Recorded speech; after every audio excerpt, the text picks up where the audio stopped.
একটি নতুন পেজ থেকে লাইভ করাটা কেন গুরুত্বপূর্ণ এসব বিষয় নিয়ে আলোচনা করব আজকের ভিডিওতে। আশা করি ভিডিওটি যাদের সামনে যাবে, যদি সম্ভব হয় ভিডিওটি শেয়ার দিয়ে পাশে থাকবেন অথবা একটা ফলো দিয়ে যাবেন।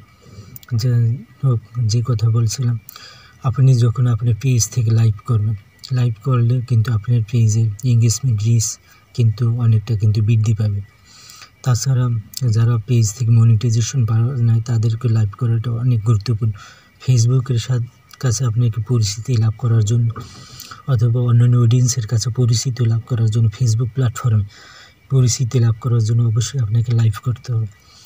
লাইভে কন্টিনিউ লাইভ করতে না পারলে একদিন দুই দিন পর আপনি লাইভ করতে পারেন আপনার পেজটি থেকে।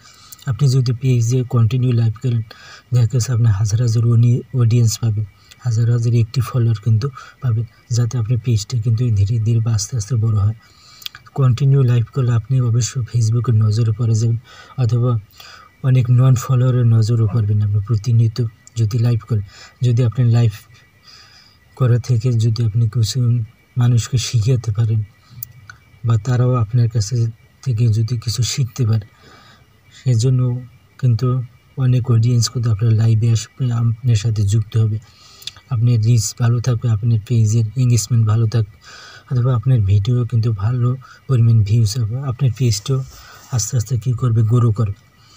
সেক্ষেত্রে আমি নতুনদের পরামর্শ দেবো, আপনারা যদি দৈনিক লাইভ করতে না পারেন সময় সাপেক্ষের অভাবে, আপনারা চাইবেন 2 দিন 1 দিন গ্যাপ দিয়ে আধা ঘন্টা 1 ঘন্টা পেজ থেকে লাইভ করবেন। লাইভ করলে আপনি যে বিষয় ভালো জানেন ওই বিষয়ের উপরে আপনি অডিয়েন্সকে কিছু দিতে চেষ্টা করবেন। যেহেতু আপনি পেজ থেকে বা ফেসবুক প্ল্যাটফর্মে আসছেন ইনকামের জন্য, এই জায়গায় কিন্তু আপনাকে সময় দিতে হবে।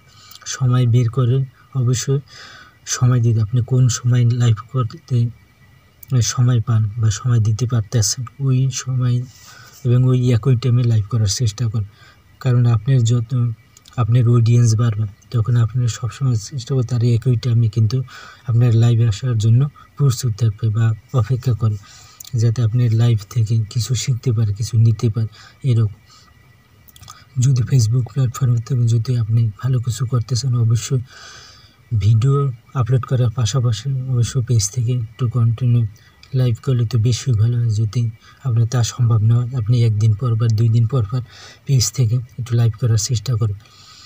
লাইভ করলে আপনার অনেক সুবিধা আছে, যেমন আপনার একটা পেজে রিচ এঙ্গেজমেন্ট ভালো থাকে, আবার নতুন ফলোয়ার যুক্ত হয়, আপনার পেজটা গ্রো করে, আপনার ভিডিও গ্রো করে অথবা ফেসবুকের নজরে থাকে সবসময় আপনার পেজটা।